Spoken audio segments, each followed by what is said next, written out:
Ya, Bismillahirrahmanirrahim. Assalamualaikum warahmatullahi wabarakatuh. Kedengaran Ji suaranya? Kedengaran, Bu. Waalaikumsalam warahmatullahi Ya, wabarakatuh. Bu. Silakan, Bu. Ya, Rabbi syrahli sadari wa yassirli amri wa hlul 'uqdatam min lisani yafqahu qawli. Ya, alhamdulillah salatu wassalamu ala Rasulillah ba'd. Kita masuk ke pertemuan 4 dan 5 ya. Jadi sesuai janji Ibu bahwa pekan lalu kita tidak masuk, jadi hari ini kita akan membahas 2 materi. Ya, karena materi ini berada dalam satu bab dalam file materi kita, jadi bisa dibawakan dalam satu kali pertemuan. Ya, 2 materi dalam satu kali pertemuan. Hari ini kita akan membahas tentang ekstraksi fitur, bentuk, dan kontur. Ya, yang sebelumnya kita telah mempelajari ekstraksi fitur bentuk ya, khususnya dalam hal area. Nah, sekarang kita akan mempelajari ekstraksi fitur, bentuk, dan juga dari sisi konturnya. Ya. Kemudian untuk file materinya, ini nanti Ibu akan share di kalam dalam bab 12. Nah, di dalamnya ini ada beberapa sub pokok bahasan yang akan kita pelajari. Ya, ada namanya fitur tanda tangan kontur, ada namanya deskriptor Fourier, ada sifat bundar, convex hull, dan soliditas. Nah, ini termasuk dalam ekstraksi fitur bentuk. Ya, kemudian untuk ekstraksi fitur konturnya, bisa kita lihat di sini ada beberapa fitur momen yang bisa kita gunakan. Ada momen spasial dan momen pusat, momen invarian, momen jarak ke pusat, dan momen Zernike. Nah, jadi kita mulai dari pengantar sedikit kembali tentang apa itu ekstraksi fitur. Ya, jadi pada bab sebelumnya, yaitu pada bab 8, kita telah mempelajari beberapa fitur bentuk, diantaranya adalah fitur perimeter dan luas objek. Nah, beberapa fitur lain yang bisa kita gunakan pada hari ini adalah salah tiganya ya, bukan salah satu, salah tiganya ini ada tanda tangan kontur, deskriptor Fourier, dan momen Zerdike. Nah, cuman supaya menjadi bahan pengetahuan dan wawasan buat adik-adik sekalian, jadi bukan cuma momen Zernike yang akan kita pelajari hari ini, tapi ada juga beberapa momen yang akan kita pelajari sebentar. Nah, kemudian sebelum kita bahas tentang fitur-fitur tersebut, ya kita ketahui dulu perbedaan antara definisi bentuk, deskriptor, dan fitur itu sendiri. Nah, jadi untuk definisi bentuk, menurut DG Kendall pada tulisan Stegman dan Gomez, ya jadi bentuk itu adalah informasi geometris, ya informasi geometris yang ukurannya tetap ketika terjadi perubahan atau kita memberikan efek pemindahan lokasi atau translasi, penyekalaan, rotasi ya terhadap sebuah objek citra. Nah, mungkin untuk istilah translasi, penyekalaan, dan rotasi ini mungkin baru didengar oleh adik-adik yang belum pernah mengambil mata kuliah pengolahan citra digital sebelumnya. Nah, jadi saya sarankan sebentar untuk pengerjaan tugasnya nanti Ibu akan suruh bentuk satu kelompok yang dimana satu kelompok itu terdiri atas 2 orang. Nah, yang 2 orangnya itu ya Ibu usahakan Ibu yang bikin kelompoknya karena Ibu sudah data siapa yang sudah pernah mengambil mata kuliah PCD dan yang belum. Jadi dalam satu kelompok 2 orang itu satu yang sudah pernah mengambil PCD, satu yang belum pernah. Satu yang pernah, satu yang belum pernah ambil PCD. Nah, kenapa? Karena yang sudah ambil PCD ini sudah pernah mempelajarinya ya, sudah melakukan proses translasi, penyekalaan, dan rotasi terhadap citra yang kita kenal dengan istilah operasi geometrik. Nah, jadi sebelum kita mengambil atau mengekstraksi fitur bentuk dan kontur, maka kita harus lakukan memberikan beberapa efek berupa operasi geometrik pada citra tersebut untuk mengetahui bagaimana performa dari ekstraksi fitur yang akan kita gunakan. Apakah efek operasi geometrik tersebut tidak memberikan pengaruh atau tidak menampilkan output nilai fitur yang berbeda terhadap citra aslinya, ya, seperti itu tujuannya. Nah, jadi itu adalah bentuk informasi geometris yang berada pada suatu objek meskipun diberikan beberapa efek translasi, lokasi, dan rotasi. Nah, kemudian adapun deskriptor. Deskriptor itu adalah seperangkat parameter yang mewakili karakteristik tertentu objek. Ya, yang ini yang bisa kita gunakan untuk menyatakan fitur objek. Jadi deskriptor itu ada beberapa perangkat parameter di dalamnya, ya, yang bisa mewakili karakteristik dari objek. Nah, di mana dari karakteristik itu bisa menyatakan sebagai fitur dari objek. Nah, kemudian fitur itu sendiri adalah susunan bilangan yang dapat dipakai untuk mengidentifikasi suatu objek. Nah, jadi ketika kita akan melakukan ekstraksi fitur tanda tangan kontur, deskriptor Fourier, momen Zernike, nah, itu nantinya outputnya dalam bentuk sebuah bilangan, ya, susunan bilangan. Nah, tapi susunan bilangannya itu nanti kalian akan analisa apakah fitur atau output bilangan yang ditampilkan pada suatu citra itu meskipun berbeda terjadi pemindahan lokasi, skala, dan pemutaran itu akan memberikan efek yang bagaimana terhadap metode ekstraksi fitur bentuk dan kontur yang akan kalian jalankan nantinya. Nah, jadi seperti itu. Jadi untuk apa kita mengambil nilai fitur dari suatu citra? Karena dari nilai fitur itulah yang akan menjadi suatu ciri pada suatu objek citra yang akan kita lakukan identifikasi nantinya untuk bisa dibedakan antara citra yang satu dengan citra yang lainnya. Ya, misalnya di judul jurnal yang kalian jadikan acuan itu adalah pengenalan citra uang misalnya. Nah, jadi dari citra uang, misalnya uang 100.000, itu akan memberikan nilai fitur atau nilai ciri yang berbeda dengan uang 50.000. Nah, misalnya seperti itu.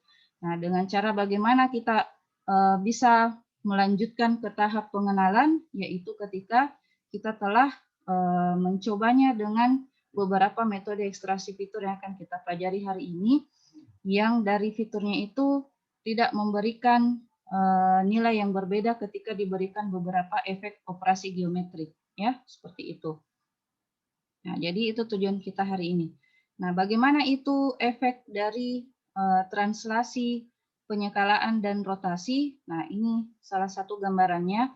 Jadi ini citra A ini adalah citra asli, ya. Kemudian citra B ini bentuknya kalian lihat dia semakin mengecil. Nah, ini namanya penyekalaan, ya. Penyekalaan ada dua, citra asli bisa kita perbesar, bisa juga kita perkecil. Nah, ini adalah jenis penyekalaan dengan memperkecil ukurannya. Nah, kemudian untuk yang C ini, yang kalian perhatikan, posisi citra asli itu berada di sudut kiri atas ini, seperti ini. Nah, ketika kita berikan efek translasi, maka terjadi perpindahan lokasi, ya, perpindahan lokasi pada citra tersebut, tapi dengan tetap ukuran yang sama. Kemudian untuk rotasi, ya, kita lihat bentuk citra aslinya berbentuk horizontal seperti ini, horizontal, ya. Nah, ketika kita berikan efek rotasi, pemutaran dengan beberapa derajat, maka kita lihat bentuknya menjadi diagonal. Nah, itulah beberapa efek operasi geometrik yang akan kalian lakukan sebelum melakukan ekstraksi fitur, ya, terhadap suatu citra. Nah, kemudian seberapa pentingkah fitur-fitur dari suatu objek untuk menjadi sebuah aplikasi pengenalan pola? Nah, jadi fitur itu sangat penting dalam hal untuk melakukan atau membuat aplikasi pencarian citra. Ya, jadi fitur-fitur tersebut dipakai untuk mencari objek-objek tertentu yang berada dalam database. Jadi seperti yang kita ketahui, teknologi sekarang semakin berkembang dengan pesat, ya. Pada Google saja itu kita bisa mencari informasi dari suatu objek gambar di dunia nyata, tinggal kita foto, maka Google akan menampilkan informasi dari objek yang telah kita foto tersebut. Nah, itu salah satu fungsi dari fitur suatu objek berdasarkan ciri-ciri yang ada dalam objek yang kita input di dalam Google searching tersebut. Nah, kemudian poin kedua, untuk penyederhanaan dan hampiran bentuk. Ya, jadi bentuk objek dapat dinyatakan dengan representasi yang lebih ringkas. Jadi bentuk objek bisa kita sederhanakan menjadi sebuah nilai fitur. Nah, sehingga itu menjadi lebih ringkas. Nah, kemudian yang paling umum adalah untuk membuat aplikasi pengenalan dan klasifikasi. Ya, mungkin kalian menemukan misalnya pada penelitian-penelitian di beberapa jurnal itu telah ditemukan beberapa mesin mungkin ya, atau smart IoT ya, Internet of Things itu dengan mengaktifkan sebuah kamera kita bisa mendeteksi apa yang terjadi pada suatu objek yang ditangkap oleh kamera tersebut. Ya, dengan cara apa? Ya, dengan cara menggunakan sejumlah fitur yang telah kita tentukan pada suatu objek yang akan ditangkap oleh kamera tersebut. Nah, jadi itulah peran penting dari suatu fitur atau ciri-ciri dari suatu objek. Nah, kemudian bagaimana cara menentukan fitur itu dikatakan efisien dan efektif? Ya, menurut Ming Qiang ya pada tahun 2008 beliau menyebutkan bahwa ciri-ciri fitur yang efisien dan layak untuk dilanjutkan pada tahap pengenalan itu yang pertama adalah dia harus teridentifikasi. Ya, artinya fitur yang berupa nilai nanti yang kita dapatkan itu digunakan untuk membedakan ya antara satu objek dengan objek yang lain. Nah, jadi kalau misalnya kalian sudah kelompokkan ini fitur daun pepaya, ada 10 citra daun pepaya. Kemudian ada 10 citra bukan daun pepaya. Nah, ketika kalian analisa nilai fitur yang didapatkan oleh objek citra daun pepaya ini, ya harusnya 10 citra ini memiliki nilai fitur yang sama, ya.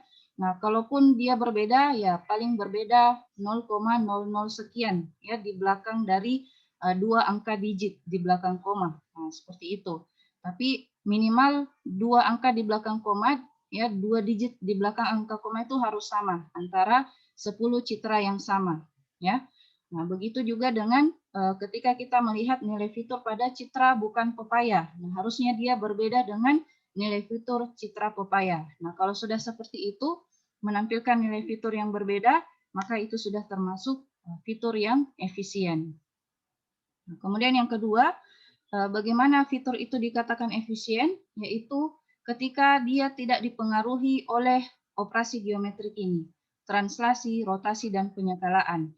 Jadi ketika citra daun pepaya ini, ada 10 citra daun pepaya, yang satu itu citra asli, kemudian yang kedua itu citra daun pepaya sudah kita kecilkan, kemudian yang ketiga kita ubah posisinya, kemudian yang keempat kita ubah rotasinya, maka ketika kita melihat output dari nilai fitur yang dihasilkan, ya harusnya juga menampilkan nilai fitur yang sama. Nah, jadi ketika nilai outputnya sama atau tidak menampilkan nilai output yang berbeda secara signifikan, maka fitur tersebut bisa dijadikan sebagai tahap untuk bisa dibawa untuk ke tahap selanjutnya, yaitu pengenalan atau identifikasi.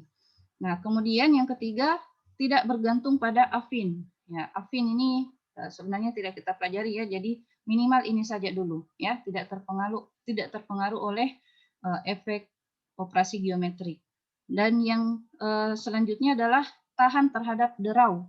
Ya, derau itu yang biasa kalian kenal dengan istilah noise. Ya, ketika kita memberikan sedikit noise pada citra asli, nah harusnya ketika kita ekstraksi fiturnya itu tidak berbeda jauh dengan citra aslinya. Jadi gimana caranya supaya kalian memilih metode yang mana yang bisa tahan ketika citra tersebut diekstraksi dia tidak terpengaruh oleh operasi geometrik maupun ada noise sedikit yang berada pada citra tersebut. Ya, karena boleh jadi pada saat kalian menerapkan aplikasi pengenalan atau identifikasi, ya boleh saja terjadi noise ya pada saat kita atau kamera kita menangkap citra tersebut. Ya, salah satunya misalnya daunnya mungkin ada robek sedikit atau ada yang menghalangi sedikit. Nah, itu harusnya tidak memberikan nilai fitur yang berbeda dengan citra aslinya. Nah, kemudian tidak bergantung pada tumpang tindih. Ya. Misalnya apabila objek sedikit tertutupi oleh objek lain, maka fitur harusnya memiliki nilai yang sama ya, meskipun dia sedikit tertutup. Nah, itu gimana caranya? Pintar-pintarnya kalian memilih metode yang cocok untuk ekstraksi fitur agar bisa kita lanjutkan ke tahap selanjutnya. Kemudian dan yang terakhir adalah tidak bergantung secara statistis. Ya, artinya dua fitur tidak bergantung satu dengan yang lain. Ya, artinya misalnya fitur, jadi nanti sebentar kita pelajari ada berbagai macam fitur, khususnya dalam ekstraksi fitur bentuk dan kontur, itu nanti akan beberapa nama fitur yang akan kita dapatkan dari metode salah satu metode tersebut. Ya, jadi satu fitur yang lain tidak mempengaruhi fitur yang lainnya, seperti itu. Nah, jadi ini ada 6 syarat agar suatu fitur itu bisa dikatakan efisien ya dan bisa kita bawa kepada tahap pengenalan atau identifikasi. Nah, sekarang kita mulai pada ekstraksi fitur bentuk yang pertama, namanya adalah tanda tangan kontur. Nah, tanda tangan kontur ini kita menggunakan rumus jarak ya, di mana dn sama dengan akar dari xn dikurang x pangkat 2 tambah yn kurang y pangkat 2. Nah, di mana yang kita ketahui bahwa y dan x ini adalah posisi dari baris dan kolom. Nah, kemudian y dan x ini menyatakan pusat massa dari kontur, artinya titik tengah ya, titik tengah dari citra yang akan kita berikan atau kita akan ekstrak di dalamnya.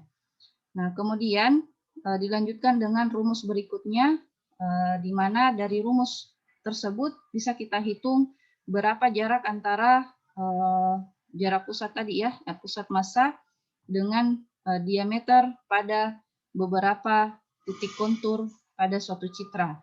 Nah, jadi di sini ada D1, D2, D3, D4, Dn, nah hingga D berapa yang masing-masing titik ini, titik terluar dari suatu objek, ini kita ambil jaraknya sehingga nanti dari jarak tersebut menjadi sebuah fitur pada suatu objek citra.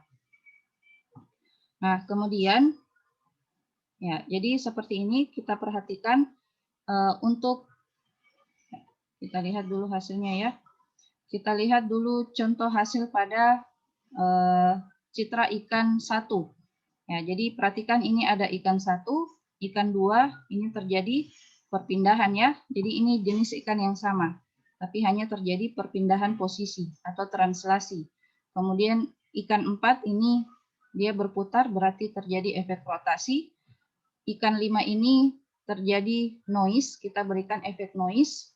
Kemudian ya, kita perhatikan bagaimana ketika kita dapatkan tanda tangan kontur pada jenis ikan yang sama tersebut, meskipun kita berikan beberapa efek operasi geometri.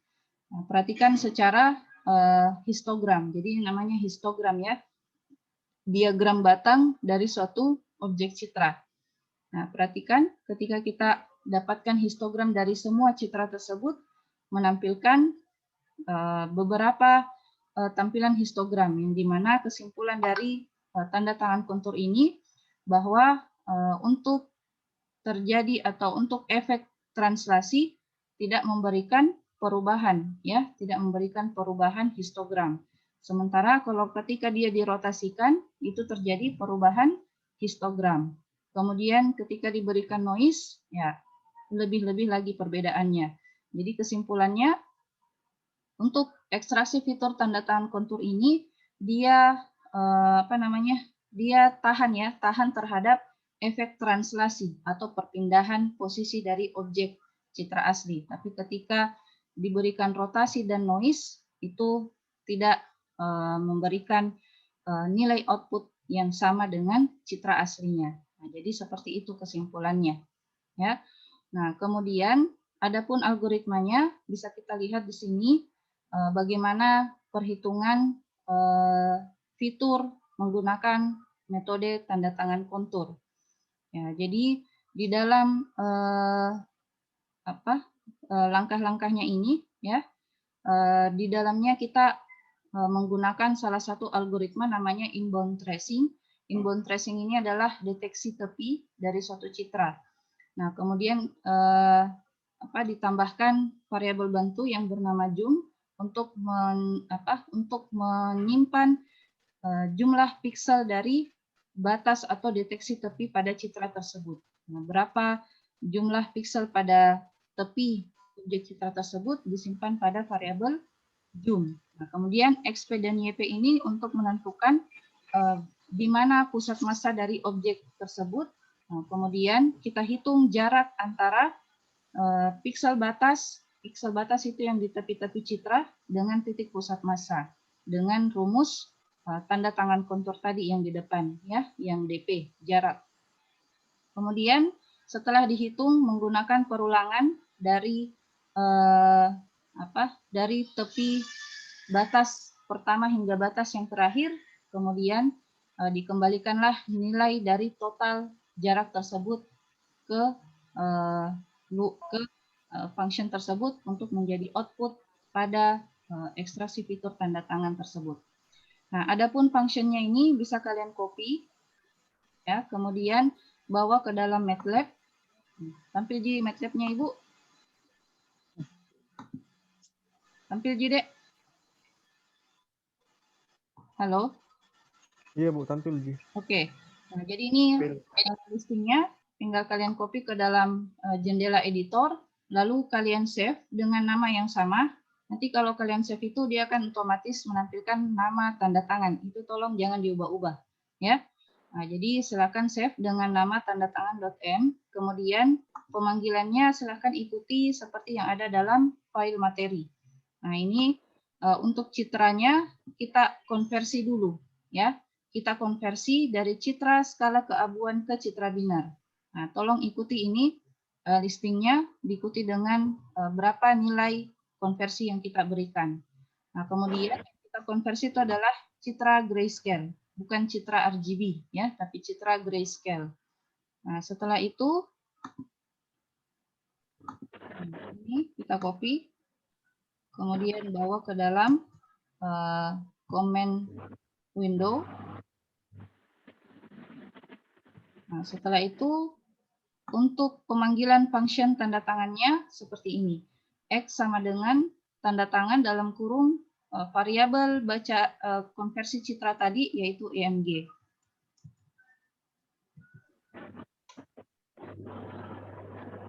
Nah, maka akan menampilkan histogram, ya, histogram dari citra yang kita mau dapatkan tanda tangannya, tanda tangan konturnya. Nah, adapun nilainya bisa kita dapatkan dengan cara silakan buka variabel X tersebut, ya, di dalam workspace. Nah, maka ini akan tampil nilai dari tampilan histogram tadi yang kita lihat di dalam figur. Nah, ada 61,62, 61,84 dan seterusnya sampai 498 kolom, ya. Nah, kemudian ya seperti itu untuk ekstraksi fitur tanda tangan, ya. Cuman untuk menampilkan saja secara histogram. Nah, kemudian kita lanjutkan ke metode ekstraksi fitur yang kedua, namanya adalah deskriptor Fourier atau Fourier deskriptor. Ya, biasa dipakai untuk menjabarkan bentuk dalam 2 dimensi menggunakan transformasi Fourier. Nah, dengan menggunakan deskriptor Fourier ini, suatu bentuk dari citra dapat dinyatakan dengan sejumlah bilangan, ya, yang kita kenal dengan istilah koefisien Fourier. Nah, kalau tadi di tanda tangan kontur kita hanya melihatnya secara histogram, tapi nanti di Fourier kita akan mendapatkan sejumlah bilangan, ya. Nah, adapun di dalam listingnya itu juga menggunakan fungsi inbound tracing, ya, deteksi tepi untuk mendapatkan kontur dari suatu objek. Nah, silakan kalian copy function ini, namanya peroleh FD ke dalam MATLAB. Saya sudah copy tadi. Peroleh FD. Nah, perhatikan. Oke, peroleh FD belum ada masalah di sini, ya. Nanti di listing selanjutnya itu kalian harus hati-hati.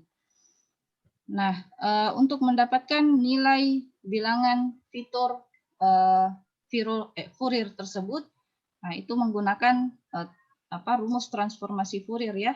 Nah, seperti ini rumusnya. Kemudian untuk mendapatkan nilai deskriptor Fourier tersebut, silakan kalian gunakan objek ikan yang tadi ya, yang telah dikonversi menjadi citra biner. Kemudian jalankan inbound tracing terlebih dahulu sebelum kalian memanggil function peroleh FD tersebut.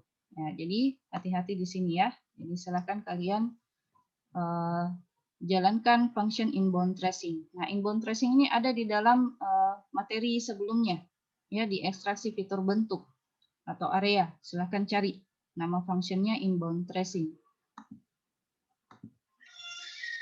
Nah, kita pakai ikan satu, enggak apa-apa ya, IMG. Nah, setelah itu kita jalankan function peroleh FD-nya atau Fourier deskriptornya dengan perintah F sama dengan peroleh FD dalam kurung kontur. Nah, kemudian ya, di dalamnya nanti bisa kita lihat nilai dari F ini dengan cara pemanggilannya length dalam kurung F.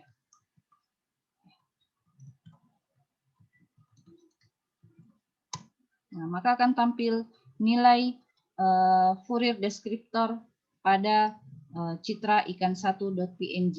Jadi nilai fitur Fourier deskriptor pada ikan1.png senilai 498. Ya, jadi yang penting ada nilai yang tampil pada ekstraksi fitur yang kita dapatkan. Nah, kemudian untuk apa maksud dari nilai yang tampil tersebut?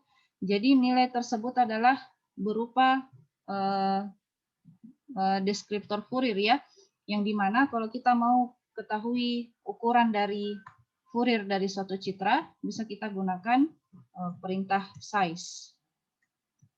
Nah, kita jalankan, maka akan menampilkan ukuran dari citra IMG yang telah kita dapatkan Fourier-nya sebesar 62.500 piksel. Ya, artinya deskriptor itu bisa kita lihat bentuknya dengan menggunakan perintah plot FD.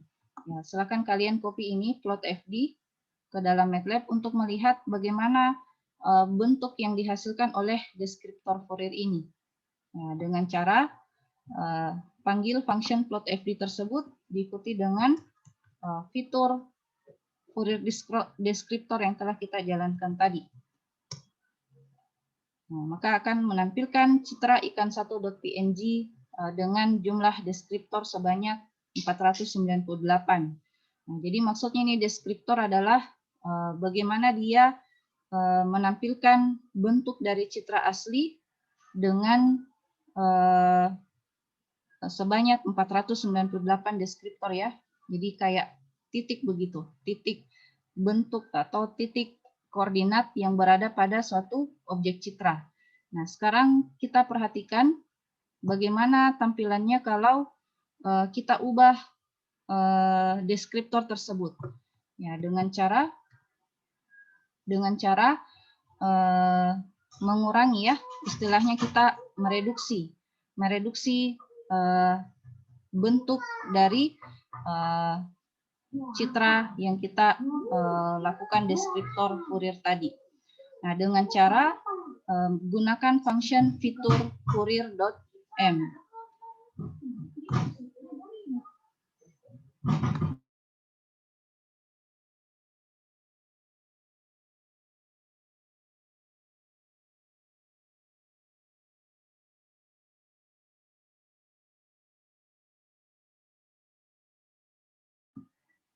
Ya, jadi silakan copy ini.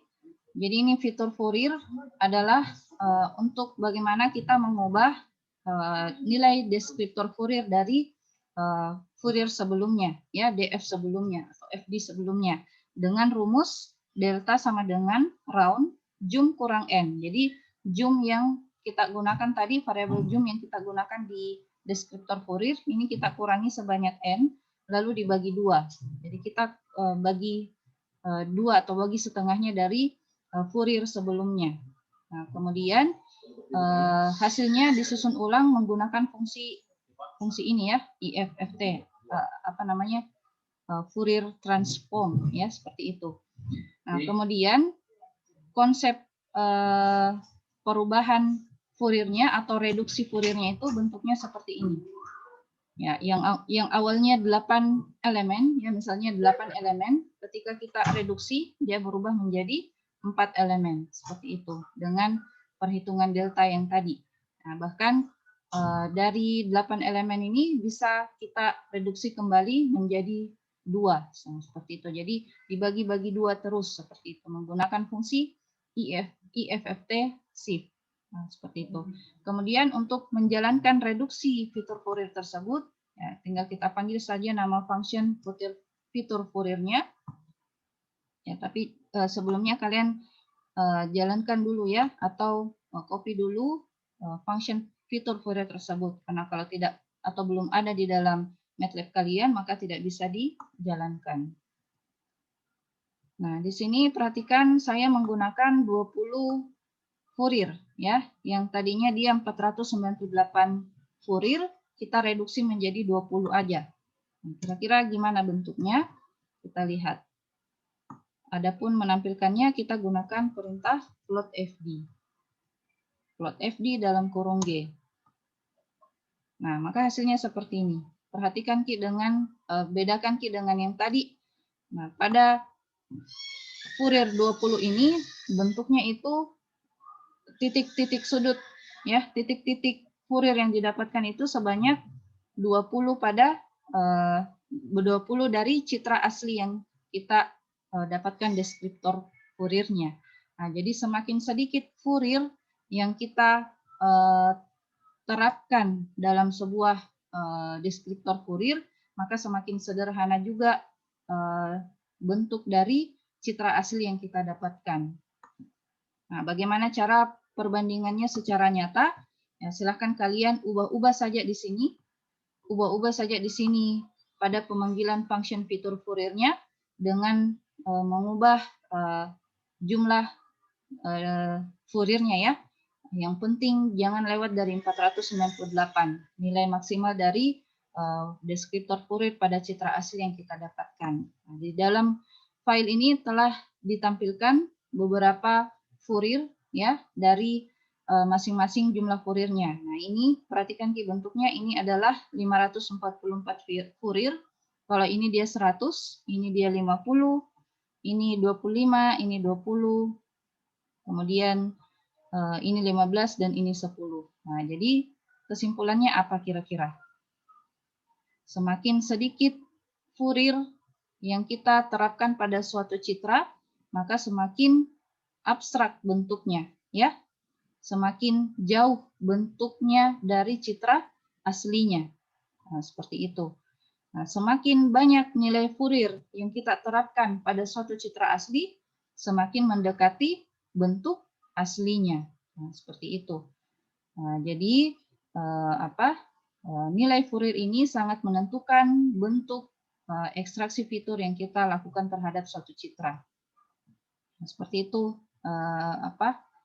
hasil dari deskriptor Fourier ini. Jadi supaya deskriptor Fourier ini dia tahan terhadap operasi geometrik, maka perlu dilakukan normalisasi. Ya, artinya bagaimana kita memberikan rumus tambahan pada ekstraksi deskriptor Fourier ini agar dia tahan terhadap efek-efek yang kita berikan terhadapnya nanti. Ya. Nah, salah satunya dengan cara dinormalisasi. Ya, normalisasinya itu menggunakan beberapa komponen ya, komponen pada rumus-rumusnya aja, yang mananya yang diubah. Ya, kalau di sini dia mengubah pada komponen DC-nya, kemudian koefisien semua koefisien yang lain yang tidak dipengaruhi oleh translasi dan seterusnya. Nah, silakan kalian copy ini normalisasi FD, kemudian jalankan kembali. Ya, sebelum dijalankan normalisasi FD itu kita akan panggil di dalam listing amati FD ini. Ya, jadi amati FD ini digunakan untuk mengamati deskriptor Fourier yang telah dinormalisasi. Nah, jadi silakan kalian jalankan function amati FD tersebut. Kalau saya sudah ada, jadi ini amati FD dengan normalisasi FD, Fourier descriptor. Nah, kita pakai tadi kita pakai ikan 5 ya. Ikan 1. Nah, di sini kita pakai ikan 1 juga. Nah, jadi amati FD ini dia menampilkan dalam bentuk histogram juga. Nah, jadi dari histogram yang tampil itu bisa kita lihat bagaimana efek dari normalisasi tersebut. Nah, dengan cara seperti ini. Ya, jadi ini. Perhatikan Ki, ini citra ikan 1, citra aslinya adalah ikan 1. Tadi sudah tampil histogramnya ya, dalam bentuk seperti ini. Perhatikan Ki, bentuk diagram batangnya. Karena bentuk dari diagram batang ini menyatakan penyebaran nilai piksel pada citra tersebut. Nah, ketika dilakukan efek translasi atau perpindahan lokasi dari objek citra, maka perhatikan Ki histogramnya, apakah ada yang berubah? Ya, ada berubah tapi tidak signifikan ya, khususnya pada nilai piksel 30.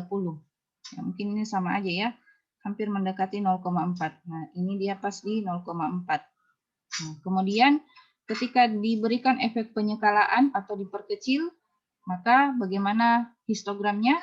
Ya, histogramnya juga berubah sedikit aja. Kemudian untuk rotasi yang paling tahan terhadap Fourier descriptor ini yang telah dinormalisasi. Nah, buktinya bisa kita lihat di histogram. Ini sama persis dengan histogram dari citra aslinya. Ya, meskipun diberikan efek rotasi atau perputaran. Nah, bagaimana ketika kita berikan noise? Nah, bandingkan dengan citra asli. Apakah ada yang berbeda atau yang berubah? Tidak ada ya. Jadi kesimpulan kedua, noise juga tidak memberikan pengaruh terhadap Fourier descriptor yang telah dinormalisasi. Nah, bagaimana dengan objek citra yang berbeda? Perhatikan untuk objek citra yang berbeda. Ya, di sini dia pas 0,4, kalau di sini dia lebih ya. Nah, kemudian bagaimana dengan nilai-nilai piksel yang lain? Di sini ada yang agak tinggi ya, yang hampir lebih dari 0.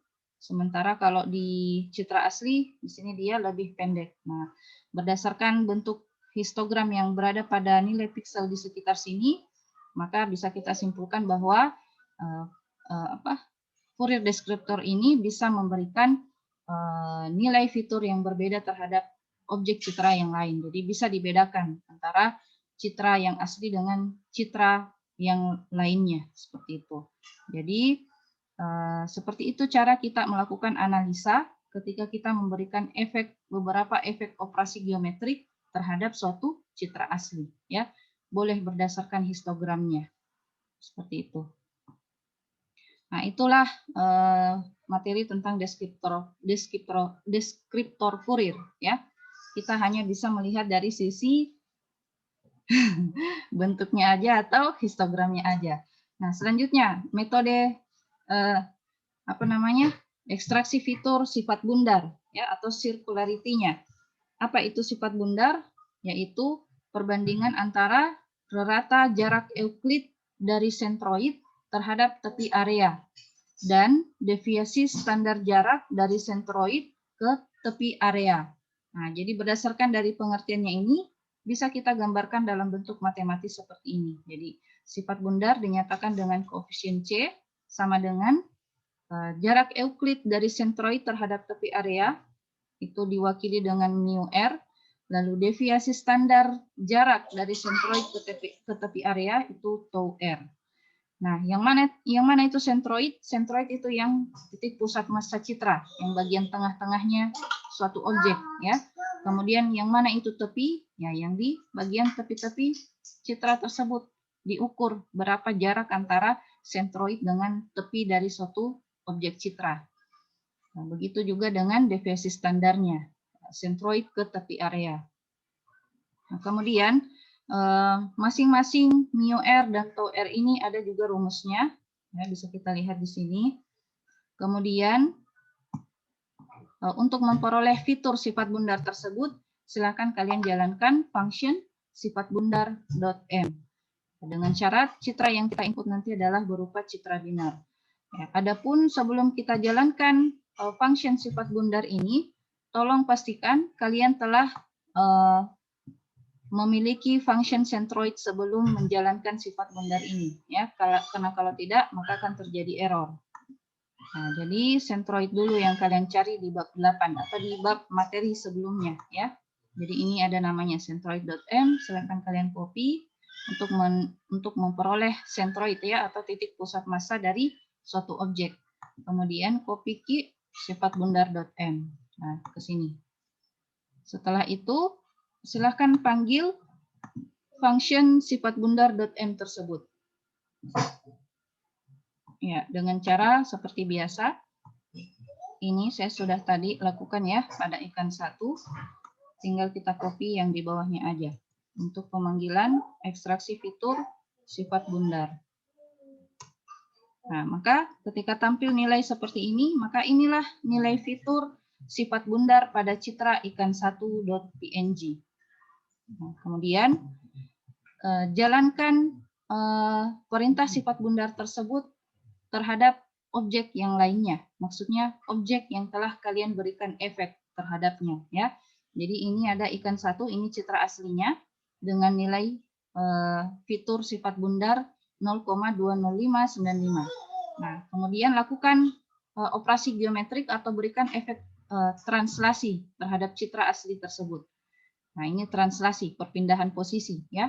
Kemudian dapatkan fiturnya, nilai fiturnya menggunakan sifat bundar tersebut, maka akan menampilkan nilai 0,20595. Ya, buktinya kita lihat di sini pada folder image-nya Ibu, itu sudah ada kayaknya pemberian efeknya. Nah, ini. Jadi ini ikan 1, tampil tidak folder image-nya Ibu? Tampil. Tampil, Ji? Tampil.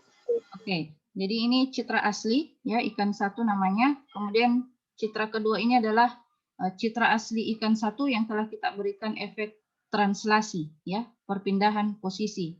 Kemudian ikan 3 ini adalah efek penyekalaan atau diperkecil ukurannya dari citra asli. Objeknya aja, ya, objeknya aja yang kita perkecil, bukan ukuran citra secara keseluruhan, tapi objeknya yang diperkecil.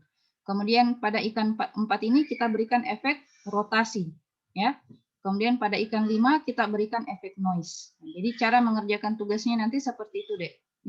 Jadi satu citra asli, kalian berikan efek translasi menjadi citra kedua, lalu citra ketiganya efek perkecil, ya, objeknya diperkecil, lalu citra keempat itu diberikan efek rotasi, citra kelimanya itu diberikan efek noise, ya. Noise-nya terserah kalian mau berupa apa noise-nya. Berupa garis aja kah atau berupa titik-titik, terserah Anda. Nah, kemudian sampai di citra 5, ambil lagi citra ke-6 dalam bentuk citra yang lain, ya. Citra yang berbeda dengan citra yang aslinya tadi. Nah, kalau di sini dia ikan 1, ini dia namanya guppy, ya, ikan guppy. Boleh juga citra yang lain, terserah kalian. Kemudian itu yang penting masih sesama jenis ikan, tapi dengan nama ikan yang lain, ya, seperti itu, atau bentuk yang lain. Kemudian itu citra ke-6. Citra ke-7-nya ambil citra yang bukan ikan. Nah, terserah mau daun kah, mau dalam bentuk garpu kah, boneka kah, terserah. Yang penting sama-sama citra binar. Seperti itu. Jadi ada 7 citranya nanti, ya. Nah, kemudian dapatkan key, ambil atau jalankan ekstraksi sifat bundar tadi, kemudian copy nilai fitur sifat bundarnya ke dalam sebuah tabel. Nah, sehingga ketika kita dapatkan nilai fitur pada ke-7 citra tadi, bisa kita ambil kesimpulan. Nah, kira-kira kesimpulannya apa untuk ekstraksi sifat bundar ini? Amati nilai fiturnya. Terhadap citra asli, ketika diberikan efek translasi, maka memberikan nilai fitur yang sama dengan nilai citra asli. Artinya, ekstraksi sifat bundar ini tahan terhadap efek translasi, ya. Nah, kemudian kita amati pada penyekalaan atau diperkecil objeknya, itu terjadi perubahan nilai, ya, nilai fitur sifat bundar. Maka disimpulkan ekstraksi sifat bundar ini tidak tahan terhadap efek penyekalaan. Begitu juga dengan rotasi, apalagi pemberian noise, apalagi dengan bentuk objek yang berbeda dengan citra aslinya dan yang tidak sejenis. Nah, seperti itu. Jadi seperti itu cara pengambilan kesimpulannya dari suatu ekstraksi sifat bundar, ya. Jadi ekstraksi sifat bundar hanya tahan terhadap satu efek saja, yaitu efek translasi. Selain itu tidak memberikan nilai fitur yang sama, seperti itu. Nah, sampai di situ untuk sifat bundar. Nah, kita masuk ke metode selanjutnya, namanya adalah convex hull dan soliditas. Ya, ini convex hull untuk mudahnya, Ibu tampilkan di sini materi di PowerPoint-nya. Ya, jadi ini berbeda Ki dengan yang ada di file materi, karena di file materi ini agak sulit untuk kita pahami bahasanya. Jadi ini Bu dapatkan Ki penjelasan yang semoga bisa kita pahami, ya. Jadi apa itu convex hull? Jadi convex hull itu untuk menghubungkan titik-titik yang berbentuk poligon, ya, poligon yang merupakan simpul dari kontur satu objek.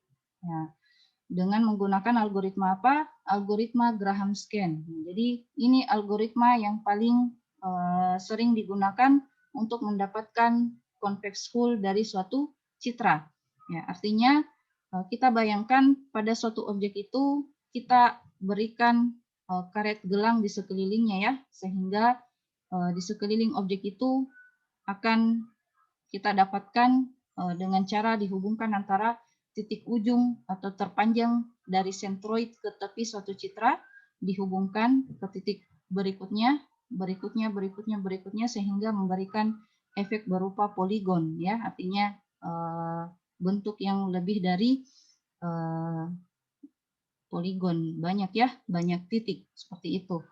Nah, kemudian simpul poligon tersebut dinyatakan dengan menghitung 3 titik silang. Jadi ada namanya P1, P2, dan P3.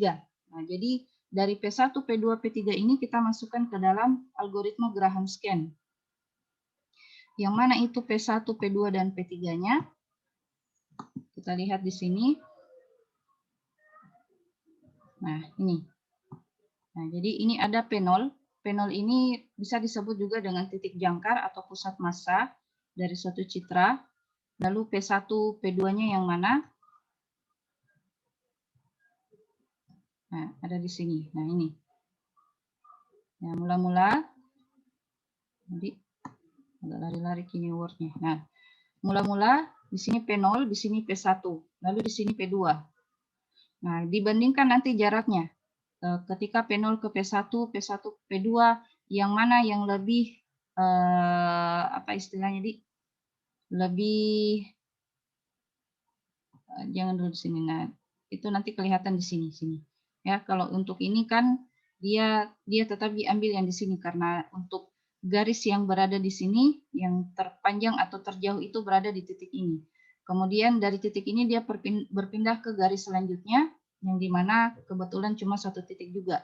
Nah, nanti itu kelihatan nanti algoritmanya ketika di garis selanjutnya ini titiknya dia lebih pendek dibandingkan dengan pada garis selanjutnya.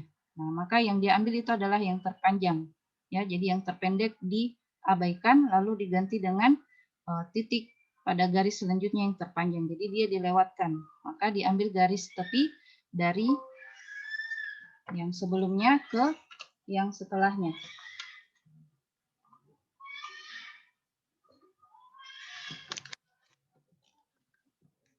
Nah, seperti itu algoritmanya. Ya, jadi perbandingannya itu antara P1 dan P2. Nah, ini nih P1 dengan P2. Dibandingkan Ki dengan P yang sebelumnya. Seperti itu. Jadi yang terpanjang yang dia ambil.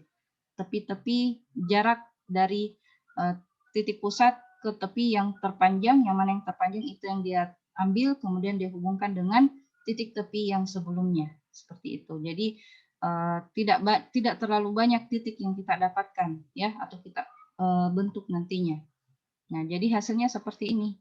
Nah, itu namanya convex hull ya. Nah, kemudian adapun algoritmanya ya, seperti ini. Seperti yang Ibu ceritakan tadi. Jadi, nah, adapun penerapannya ke dalam MATLAB. Nah, jadi misalkan seperti ini lagi contoh yang lainnya ya. Apabila ada banyak titik dalam satu garis, maka yang diambil adalah yang terpanjang. Itu yang dipertahankan. Nah, adapun functionnya namanya adalah convexfull.m.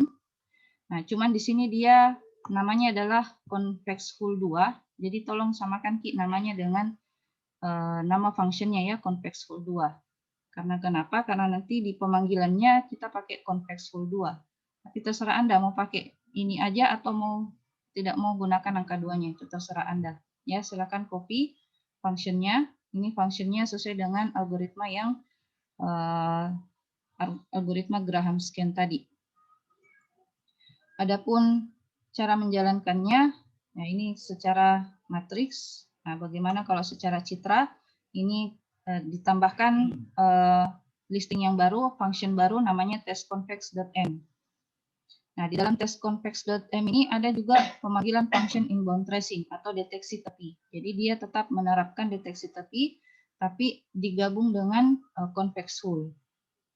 Nah, maka pemanggilannya sederhana saja. Tinggal kita panggil nama function testConvex ke dalam MATLAB. Nah, kemudian ini terserah mau pakai citra yang mana, saya pakai ikan 1. Kemudian tunggu sebentar, maka akan menampilkan plot garis merah pada sekeliling tepi dari objek ikan 1 tersebut. Nah, jadi ini namanya convex hull. Ya. Apa tadi? Menghubungkan titik-titik tepi dari suatu citra yang membentuk suatu poligon. Nah, seperti itu. Nah, kemudian di dalam convex hull ini kita bisa hitung fiturnya ya. Kita bisa dapatkan fiturnya yang bernama konveksitas dan soliditas. Jadi ada nama fitur konveksitas, cara mendapatkannya dengan rumus perimeter konveks dibagi perimeter objek. Perimeter itu adalah keliling ya. Keliling dari nilai konveksnya dan keliling dari objeknya. Konveks itu yang ini, yang plot warna merah. Kemudian keliling objeknya itu yang objek hitam ini. Nah, yang ini. Itu namanya konveksitas. Adapun soliditas, rumusnya adalah luas objek. Nah, luas objek yang berwarna hitam ini dibagi dengan luas konveks. Ya, konveks itu yang plot merah ini. Nah, itulah dua fitur yang bisa kita dapatkan dari convex hull. Cara memperolehnya dengan menggunakan function konveksitas.m. Ini. Kemudian, nah ini hati-hati dalam penamaannya tadi untuk convex hull, karena di sini dia pemanggilannya convex hull 2, jadi simpan dengan nama convex hull 2. Ya. Jadi, Ibu tadi simpannya dengan nama convex hull 2 ini. Nah, karena kalau kalian tidak simpan dengan nama convex hull 2, akan terjadi error. Nah, jadi hati-hati dalam pemberian nama function pada MATLAB itu harus sama dengan nama pemanggilannya. Ya. Namanya harus sama dengan pemanggilan nama functionnya. Kemudian itu untuk konveksitas, cara pemanggilannya sederhana aja. Seperti ini, konveksitas dalam kurung citra binar yang kita mau ambil nilai fitur konveksitasnya. Saya tadi pakai IMG ya, IMG.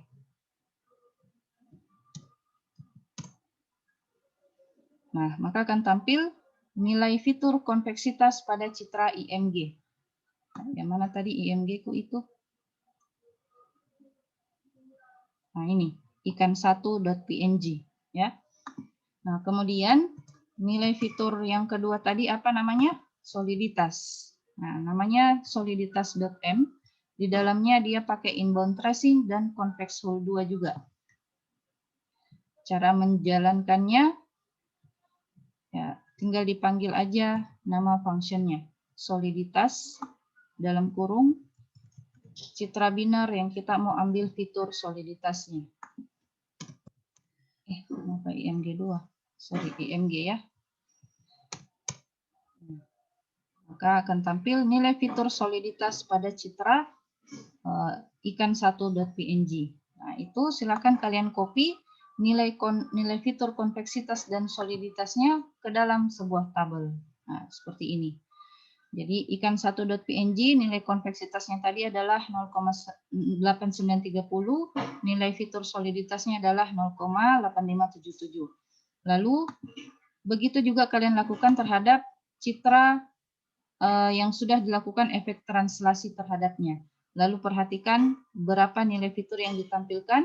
Begitu juga dengan citra yang telah kita berikan efek penyekalaan, berapa nilai fiturnya, amati. Begitu juga dengan efek rotasi, noise, kemudian sama-sama jenis ikan tapi bentuknya lain, dan citra selain ikan atau bukan ikan.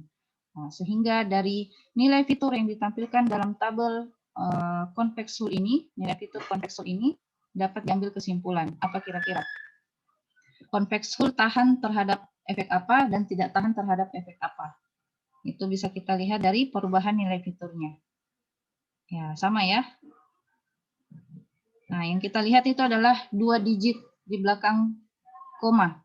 2 digit di belakang koma. Nah, kalau kita lihat pada translasi dan penyekalaan, dia sama ya.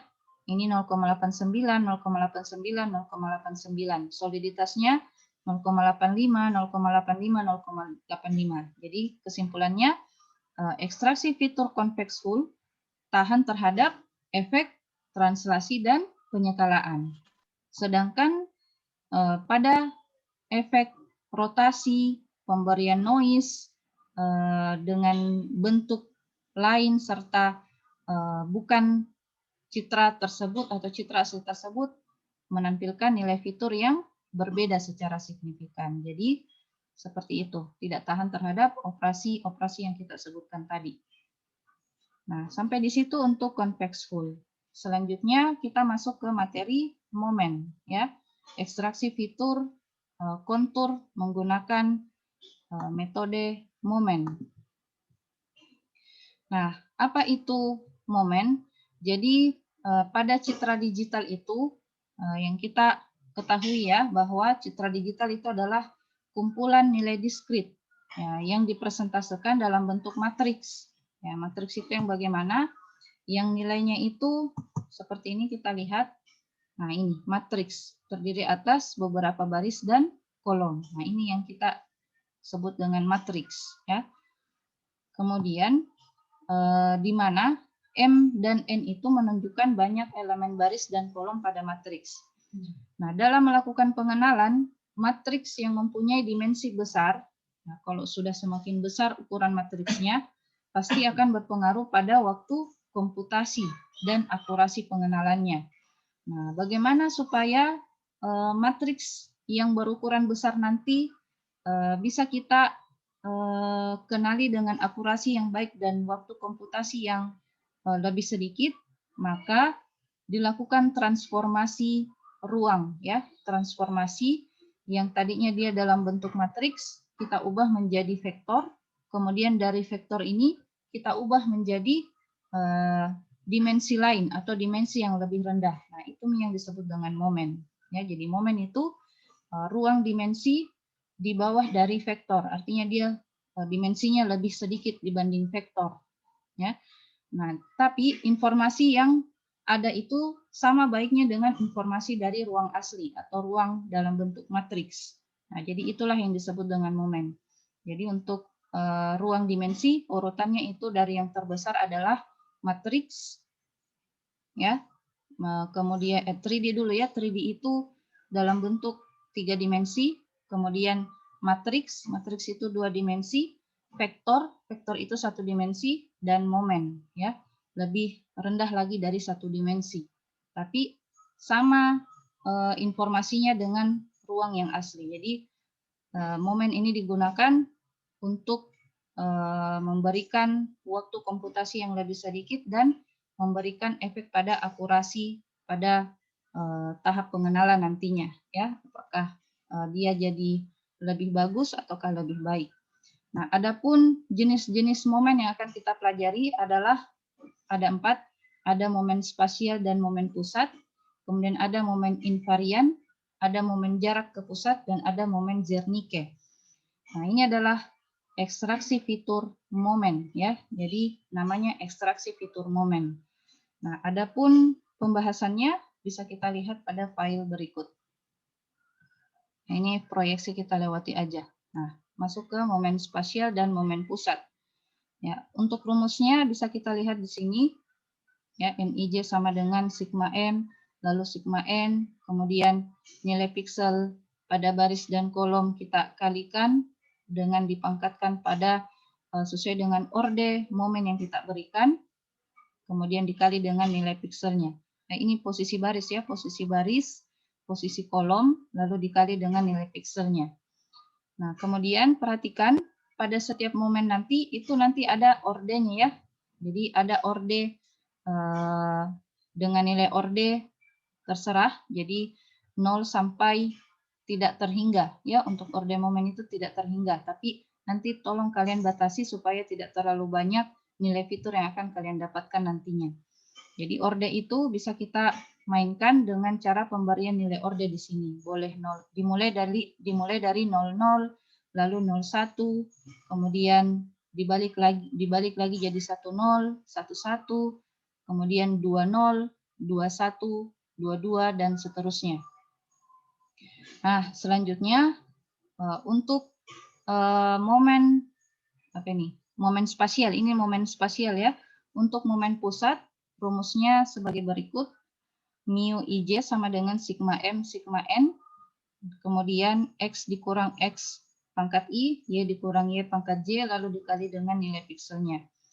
Nah, pada momen spasial dan momen pusat ini, dia bersifat invarian. Apa artinya invarian?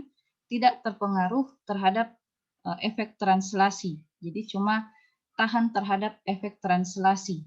Nah, untuk efek yang lain, dia terpengaruh. Nah, kemudian untuk nilai pada momen pusat ini, untuk nilai X dan Y-nya ini kita dapatkan dengan momen 10 dengan orde 10 dan dibagi dengan momen orde 00. Begitu juga dengan Y. Y itu rumusnya M01, orde 01 dan dibagi dengan orde 00. Seperti itu. Begitu seterusnya untuk rumusnya. Kemudian untuk mendapatkan nilai fitur momen spasial dan momen pusat, silahkan jalankan function norm moment. Jadi norm moment ini adalah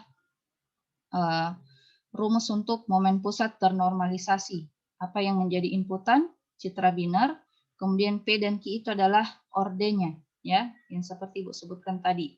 Di sini terserah kalian mau orde 00 kah atau 01, 10, terserah Anda.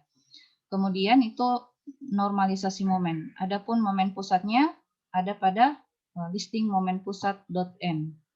Nah, dengan rumus seperti yang ada pada rumus yang tadi, kemudian dihitung, lalu untuk momen spasial juga seperti itu. Tinggal kita masukkan rumus yang sesuai dengan yang ada pada momen spasial. Nah, adapun mendapatkan nilai momen spasial dan momen pusat itu diwakili dengan listing norm moment.m. Di dalamnya ini ada pemanggilan momen spasial dan ada momen pusat. Kemudian dari norm moment itu kita panggil dulu citra binar yang kita mau hitung fitur momen pusat dan momen spasialnya, atau kita namakan saja dengan momen pusat ternormalisasi namanya, ya. Lalu panggil function normalisasi momennya dengan cara dengan 3 parameter tadi, yaitu citra binar, lalu orde P dan orde Q-nya. Nah, ini dia pakai orde 10. Kita panggil di MATLAB norm moment. Nah, maka akan tampil nilai minus 5,9339 pangkat epsilon minus 16. Nah, kemudian itu untuk orde 10. Nah, jadi untuk ikan1.png ini, nah ini tadi, yang mana tadi ini nilainya? 10 ya. 10. Bunda di sini kita jalankan yang satu-satu supaya bisa kita lihat buktinya nilai fitur yang ada di sini. Kita ulangi dengan orde satu-satu. Nah, ini minus 0,00244. Nah, ini minus 0,0024. Jadi itu ya, normalisasi momennya N11 nilainya minus 0,0024. Lalu jalankan kembali function norm moment dengan orde yang lain, yaitu orde 02. Nah, silakan ganti saja di bagian ordenya 0, lalu diikuti dengan 2. Enter, maka silakan copy nilai fiturnya ke dalam tabel. Nah, 0,4578. Begitu juga dengan orde 20, orde 03, 30, 12, 21. Nah, kemudian perhatikan, jalankan juga pada citra yang telah kita berikan efek, ya, efek translasi, penyekalaan, rotasi, noise, ya, jenis bentuk ikan yang lain dan bentuk yang sangat berbeda. Kemudian amati nilai fiturnya. Kita perhatikan dulu pada efek translasi. Apakah terjadi perbedaan nilai fitur pada orde 11? Tidak terjadi. Orde 02 tidak berbeda. 20 ya, artinya sama, 03 sama, 30 sama, sampai 21 sama. Jadi kesimpulannya ekstraksi fitur momen pusat ternormalisasi tahan terhadap efek translasi atau tidak terpengaruh terhadap efek translasi. Nah, bagaimana kalau penyekalaan? Kita lihat, ya, untuk orde satu-satunya dia hanya berubah 1 digit di digit keempat. Begitu juga dengan orde 02-nya. Nanti di orde 20 baru 2 digit paling terakhir berubah. Ya, begitu juga dengan orde 03, tapi untuk orde 30 sama, orde 12 dan orde 21 sama. Nah, jadi karena lebih banyak sama dibanding dengan yang berbeda, maka bisa kita simpulkan momen pusat ternormalisasi ini juga tidak dipengaruhi oleh penyekalaan. Nah, kemudian bagaimana dengan rotasi? Nah, nanti di rotasi baru terjadi nilai fitur yang sangat signifikan, ya. Nah, ini bisa kita lihat perbedaannya. Jadi bisa disimpulkan begitu juga dengan noise, bentuk ikan yang lain dan jenis objek yang lain dapat disimpulkan bahwa ekstraksi fitur momen pusat ternormalisasi tidak tahan atau sangat terpengaruh dengan efek rotasi, pemberian noise, bentuk yang lain, dan jenis citra yang lain. Seperti itu. Nah, kemudian begitu juga dengan momen jenis ekstraksi momen selanjutnya, yaitu momen invarian. Nah, perlu diketahui bahwa momen invarian ini yang paling sering digunakan oleh para peneliti pada bidang pengolahan citra ya, untuk pemilihan ekstraksi fiturnya. Kenapa? Karena ekstraksi fitur momen invarian ini dia paling tahan ya, paling tahan terhadap semua efek yang kita berikan, yaitu translasi, penyekalaan maupun rotasi. Nah, untuk untuk fiturnya itu bisa kita dapatkan ada 7 fitur pada metode momen invarian ini. Fitur yang pertama dengan cara menjumlahkan fitur momen invarian orde 20 dengan orde 02. Begitu juga dengan fitur kedua, kita lakukan sejumlah rumus di dalamnya dengan nilai orde yang berbeda, tapi telah ditetapkan seperti itu ordenya. Jadi ini rumus sudah ditetapkan ya oleh si penemunya, namanya adalah Hu, Theodoridis dan Kontrombas pada tahun 2006. Nah, jadi beliau mendapatkan 7 fitur dari metode ekstraksi fitur momen invarian ini. Nah, seperti itu.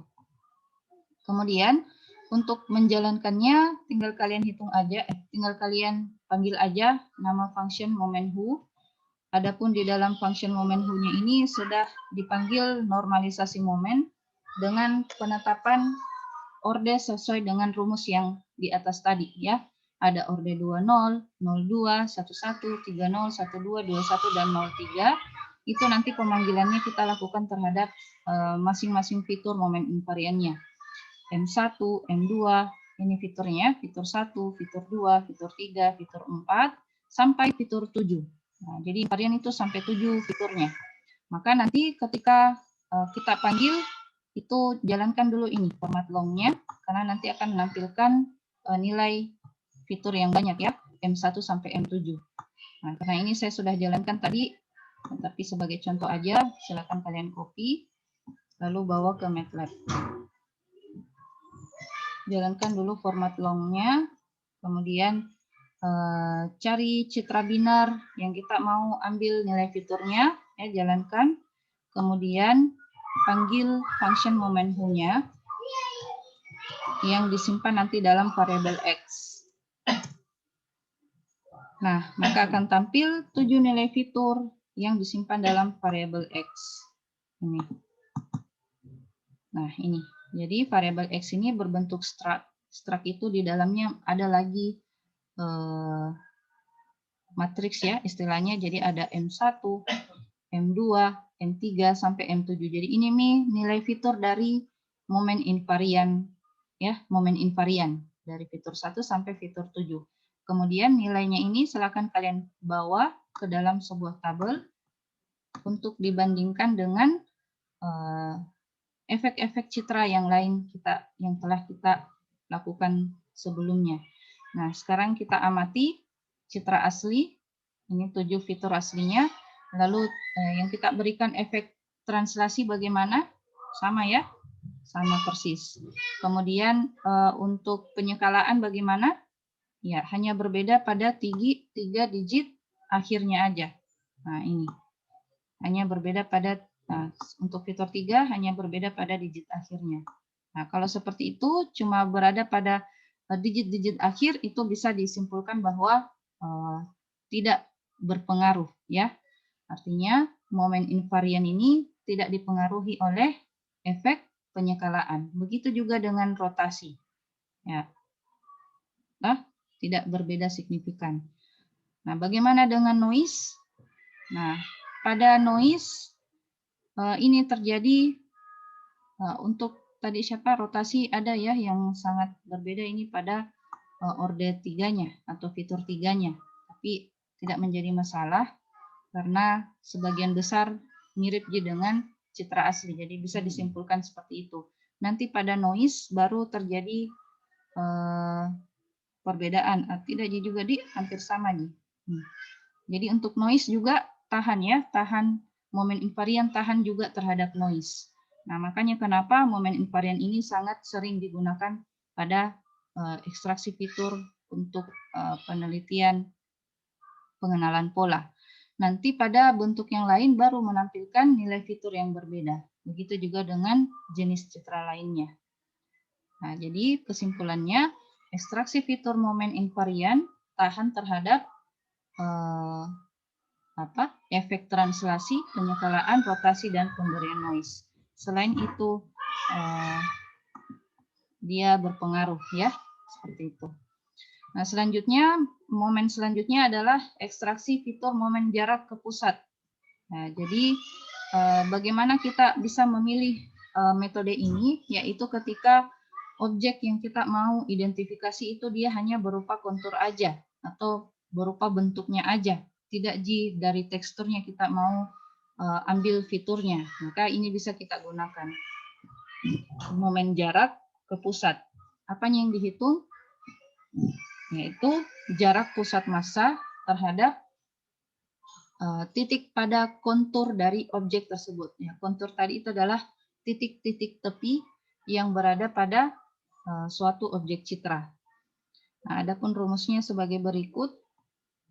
Kemudian pada momen jarak ke pusat ini dia bersifat bebas atau tidak dipengaruhi oleh hampir sama dengan invarian tadi, yaitu tahan terhadap penyekalaan, rotasi maupun translasi.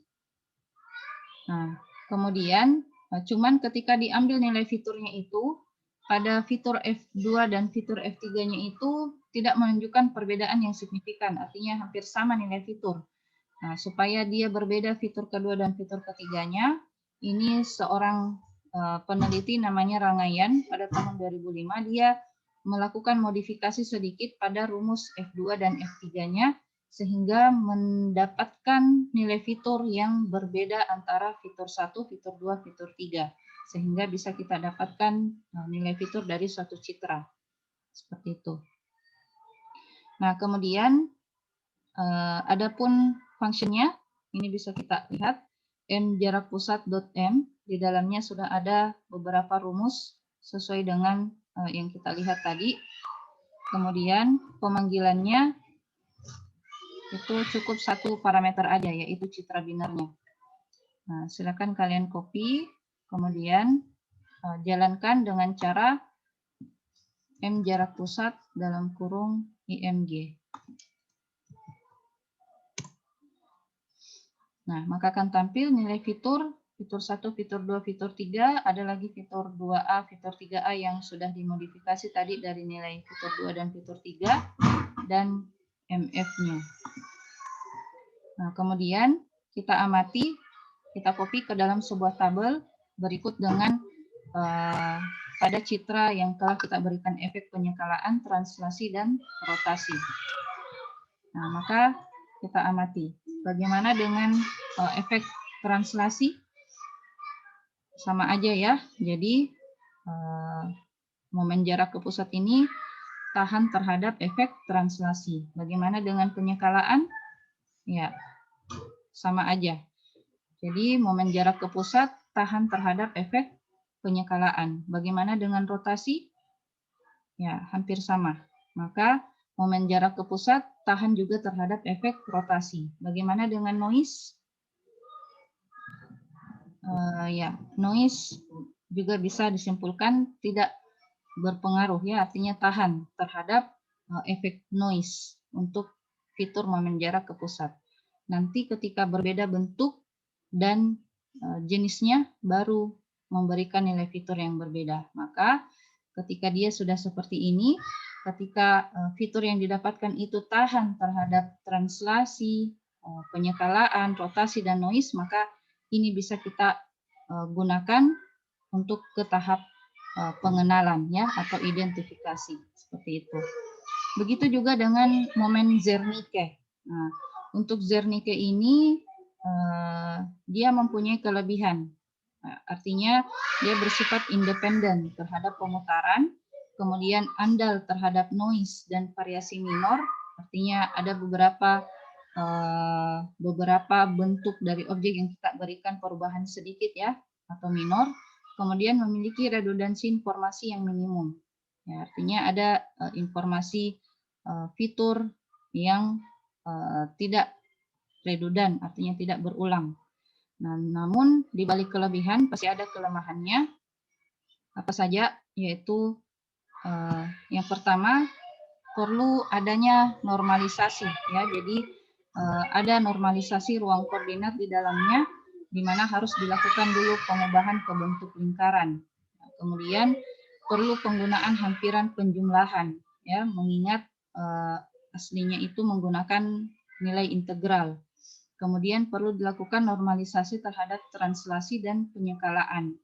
Mengingat momen Zernike tidak bebas dari penggeseran dan penyekalaan. Translasi itu artinya penggeseran. Nah, seperti itu. Nah, adapun rumusnya bisa kita lihat di sini. Jadi Zernike itu bentuknya polinomial ya. Polinomial, artinya dia polinomial. Nah, kita lihat bentuknya. Nah, seperti ini.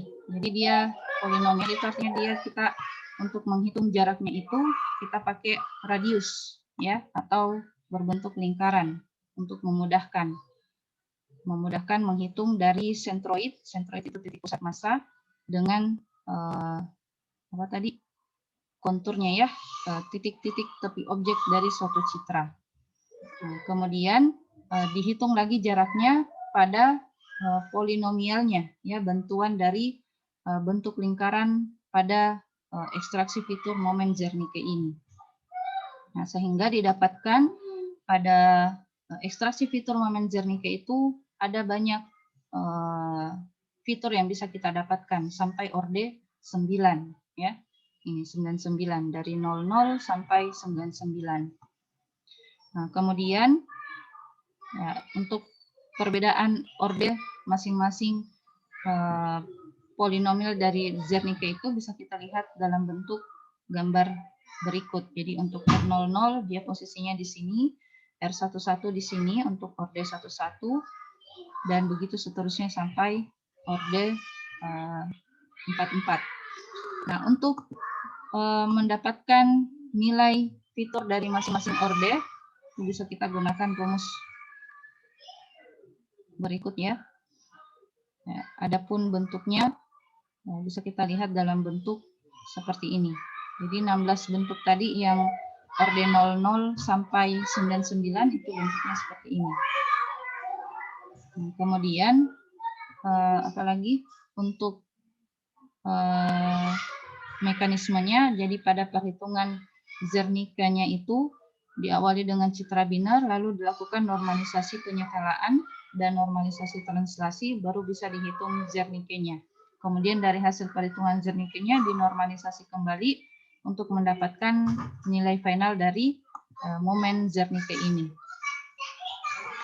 Nah, kemudian apalagi untuk listingnya bisa kita dapatkan dari zermomen.m. Dengan cara pemanggilannya itu ada 3 parameter, citra binar, nilai ordenya, dan kita mau tampil dia dalam bentuk gambar atau tidak, seperti itu.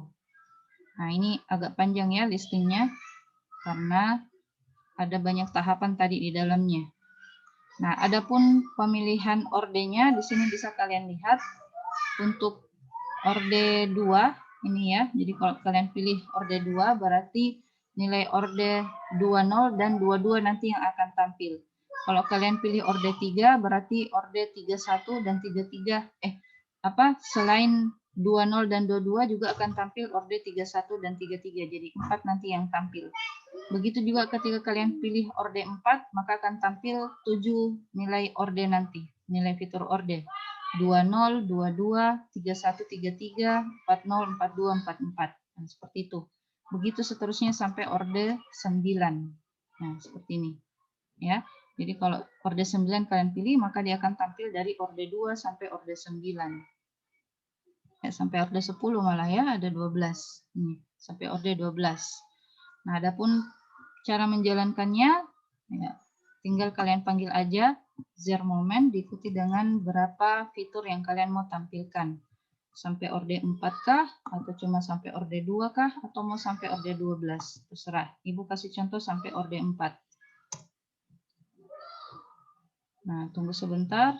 Maka akan tampil nilai fitur dari orde 20, 22, 30, 31, 3 berapa tadi? 40, 49, dan seterusnya.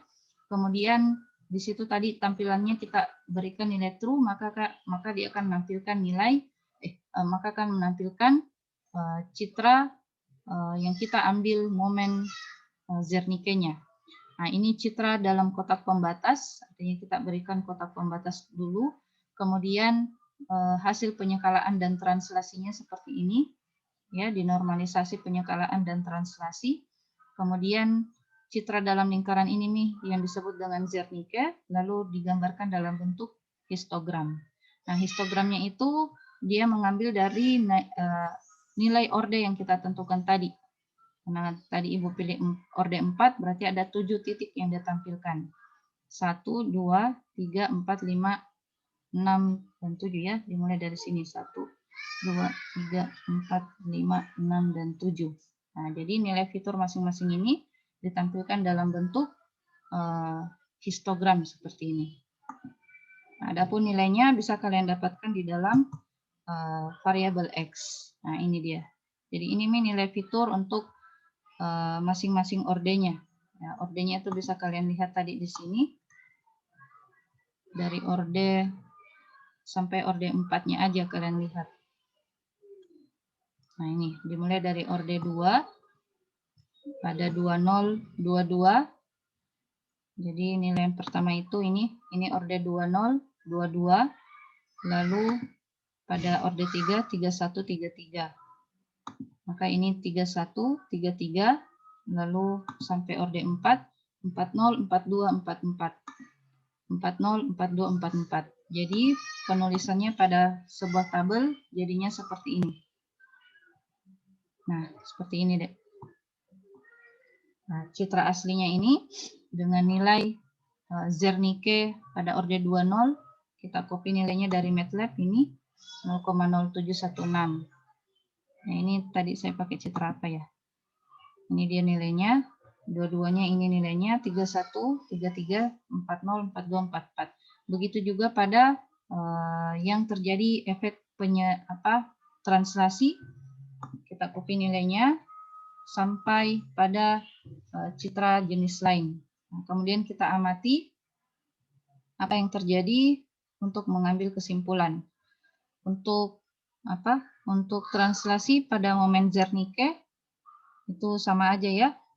Berarti dapat disimpulkan momen Zernike tahan terhadap efek translasi. Bagaimana dengan rotasi? Iya, hampir sama. Berarti tahan juga terhadap bukan rotasi, tapi penyekalaan ya, tahan juga terhadap penyekalaan. Bagaimana dengan rotasi? Nah, di situ tadi 0,06, di sini dia 0,087. Kalau orde 2-nya 634, 58. Bagaimana dengan orde 3-nya? Ya, berbeda sedikit jika kalau pada orde 3-nya. Di sini dia 0,14, di sini dia 13. Tapi pada 33 berbeda signifikan. Orde 4-nya bagaimana? Ya. Hanya berbeda sedikit pada orde 42. Nah, jadi 50-50 ya istilahnya. Jadi bisa dikatakan bahwa momen Zernike juga tahan terhadap rotasi. Nanti pada pemberian noise baru dia memberikan nilai yang sangat signifikan dengan citra yang aslinya tadi. Jadi untuk noise, momen Zernike sangat terpengaruh. Begitu juga dengan bentuk ikan yang lain dan jenis citra yang lain. Seperti itu. Nah, sampai di sini materi kita hari ini sampai momen Zernike. Ada yang mau ditanyakan, Dek?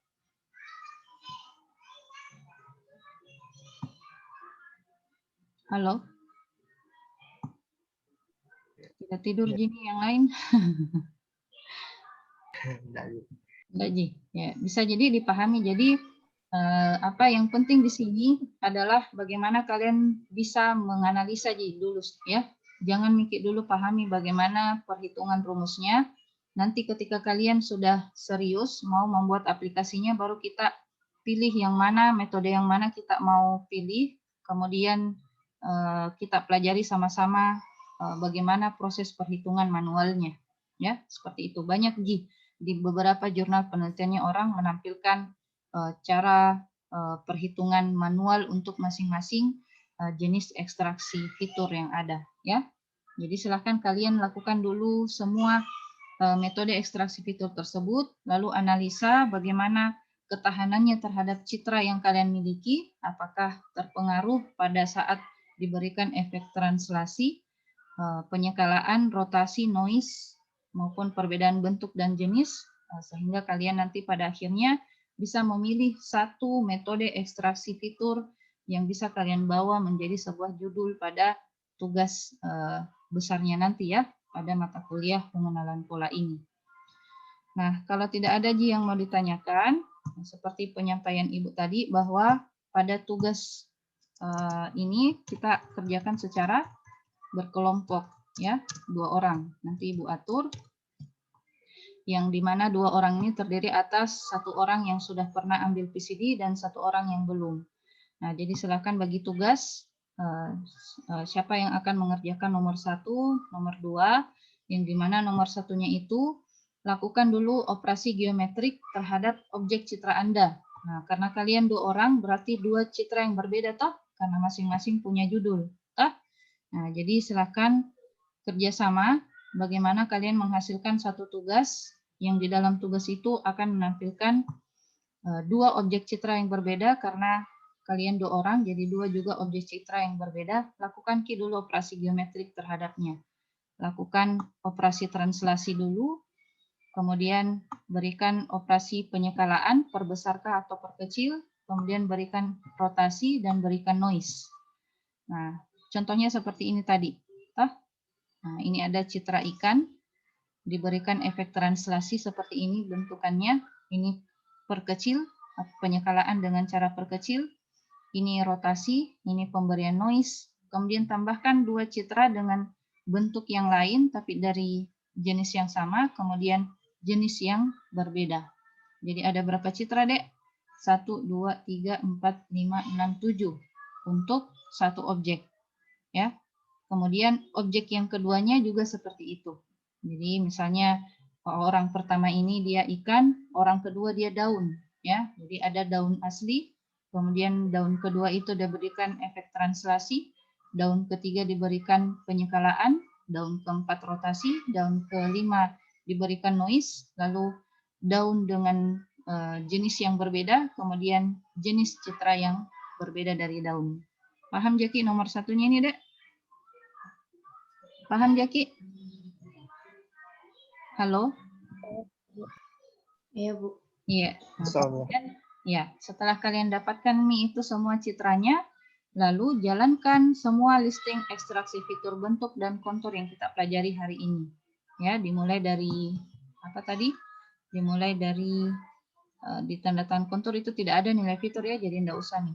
Begitu juga deskriptor Fourier tidak ada ya, di Fourier ada tadi, bukan di Convexol baru ada nilai fitur. Belum ada. Nanti di sifat bundar baru ada. Jadi Ibu hitungnya dari sifat bundar. 1 sifat bundar, 2 Convexol, ini ada 2 fiturnya, kemudian 3 momen spasial dan momen pusat, 4 momen invarian, 5 momen jarak ke pusat, dan 6 momen Zernike. Jadi ada 6 listing ekstraksi fitur nanti yang kalian jalankan, kemudian tampilkan outputnya, dan salin nilai fitur masing-masing citra ke dalam sebuah tabel seperti ini. Ya, nah, silahkan tampilkan, karena 6 metode ekstraksi fitur, jadi 6 juga tabelnya. Nah, kemudian masing-masing ekstraksi fitur itu kalian berikan kesimpulan, ya. Bagaimana objek citra kalian terhadap masing-masing ekstraksi fitur tersebut. Dia tahan terhadap apa dan dia tidak tahan terhadap apa. Atau dia terpengaruh dengan efek apa dan dia tidak terpengaruh dengan efek apa. Oke, sampai di sini pembahasan tugasnya. Ada yang mau ditanyakan, Dek? Ada yang mau ditanyakan? Bisa jadi dikerjakan, kan sudah ada nih listingnya masing-masing, tinggal kalian jalankan. Terus yang penting tampil nilai fiturnya itu sudah bisa memberikan kemudahan buat kalian untuk membawanya ke dalam sebuah tabel, lalu kalian lakukan analisa. Ada lagi yang mau ditanyakan? Izin, Ibu. Iya. Untuk pembagian kelompoknya, Ibu. Pembagian kelompoknya nanti Ibu yang bagi. Iya, Bu. Karena Ibu sudah data siapa yang sudah ambil PCD dan siapa yang belum. Ada lagi? Izin, Bu. Ya. Yuli Sulfiana dari kelas D1. Ya, Yuli, kenapa, Dek? Semoga Bu yang pembagian kelompoknya itu ya bisa membantu ya. Soalnya saya masih terkendala di tugas kedua. Oh, begitu. Kenapa Ki di tugas 2, Tak? Bermasalah di mana Ki ini tugas 2? Bermasalah di mana Ki tugas 2, Tak? Ya, jadi skripku itu belum jalan, Bu. Yang mana? Semuanya? Iya, karena saya sudah mengikuti step by step, tapi saya masih dapat error. Nah, kemungkinannya itu mungkin pada saat pembacaan citranya, itu biasanya error di situ. Betul, Bu. Bacaan citra. Jadi citranya itu pastikan dia dalam bentuk citra grayscale atau citra binar sesuai dengan listing yang ada di dalam. Itu biasanya ada di penjelasannya. Citra apa yang bisa dia proses, apakah citra binar atau citra grayscale. Tuh, bisa kita lihat di sini dalam listingnya. Pada saat pemanggilan functionnya.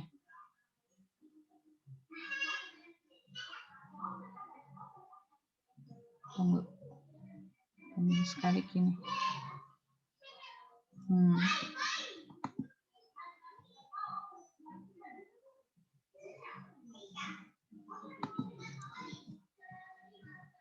misalnya kayak ini zer moment, ini dia F. Nah, F itu dia berikan keterangan citra binar.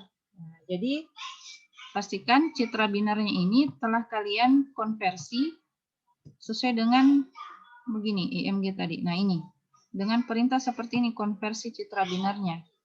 Ya, IM to BW dalam kurung IM read citra asli yang kita mau konversi, dan pastikan citra aslinya itu dia sudah berupa ikan 1.png ini kita lihat dulu. Nah, ini dia berupa sudah citra binar juga ya, tapi kita untuk memastikan bahwa dia benar-benar binar, itu kita konversi kembali ya dengan nilai konversi 0,5 sehingga didapatkan tipe data logical seperti ini. Nah, jadi kalau sudah seperti ini nih tipe datanya logical pada citra yang kita mau ekstraksi, maka itu sudah bisa ya untuk dilakukan ekstraksi fitur. Tapi kalau belum dalam bentuk logik seperti ini, maka itu yang biasanya menyebabkan tampil error. Ya, seperti itu. Jadi kita konversi dulu dari citra grayscale ke binar, lalu konversi kembali lagi ke binar, dikonversi kembali. Seperti itu, konversi binar lagi kembali supaya benar-benar pasti bahwa dia sudah benar-benar tipe data logik di dalamnya. Seperti itu, Dek Yuli. Ada Baik, lagi? Bu. Iya. Ada lagi? Semoga teman-teman bisa membantu dalam menyelesaikan. Bu, mau kami Iya. tanya, Bu. Iya. Jadi kalau misalnya sudah saya konversi gitu, Bu, terus misalnya aku save ke filenya, apakah itu dimensinya juga bakal berubah atau tetap dikembali, Bu? Enggak, maksudnya dimensi bagaimana? Tipe datanya? Iya, Bu, tipe datanya maksudku, Bu. Iya, itu maksud baiknya toh kita save dulu, karena kita save-nya itu nanti dari citra yang kita save itu setelah kita konversi kembali menjadi binar supaya nanti di dalam MATLAB itu sudah benar-benar pasti dia dalam bentuk logical atau citra binar. Iya. Oh iya, Bu, kukira kemarin, Bu, anuku yang bermasalah, Bu, karena setiap sudah ku konversi dari RGB ke grayscale, pas ku pakai kembali, kenapa masih ada ini kali 3, masih ada kayak kali 3 Ki. Iya, masih RGB Ki. Jadi iya, Bu, jadi konversi ulang lagi. Jadi kayak pastikan, Bu, bilang cocok jika caraku kerja kayak begitu. Iya, sama dengan pada semester lalu juga seperti itu. Jadi salah satu tipsnya di save secara terpisah ya. Citra yang sudah kita konversi disimpan terpisah, lalu yang kita simpan itu kita panggil kembali seperti itu. Ya, jangan langsung dari hasil konversi tadi itu langsung kita jangan. Nah, buktinya bagaimana ya seperti ini. Ikan 1.png ini ya dia dalam bentuk sudah citra binar, tapi untuk pastinya kita konversi dia dulu ke dalam citra binar ya dengan nilai 0,5 supaya benar-benar pasti bahwa dia sudah logical. Seperti itu. Oke, Rahma? Oh, ternyata Rahma ambil pengenalan pola juga tapi tidak ambil PCD. Tidak kita ambil PCD toh sebelumnya di semester sebelumnya. Iya, Bu. Iya, jadi ambil, Bu. silahkan otodidak aja, Dek. Ada lagi yang lain? Tidak ada, Mi? Iya, jadi kalau ada seperti itu yang terjadi error itu baiknya kita bahas di grup ya, supaya diberikan solusi bagaimana supaya tugas 2 ini bisa selesai, begitu juga dengan tugas 3 ya. Seperti itu. Ya. Lakukan, pokoknya jangan ragu bertanya ya, karena yang malu-malu bertanya nanti sesat di jalan, tidak selesai-selesai tugasnya, kasihan ya. Padahal sebenarnya sederhana Jin yang kita mau lakukan, toh tinggal dijalankan listingnya, kemudian dapat nilai fiturnya, di copy aja ke dalam sobat tabel, lakukan analisa, Begitu Ji terus yang kita lakukan. Sampai 1 semester ini. Sudah? Tidak ada lagi yang mau bertanya?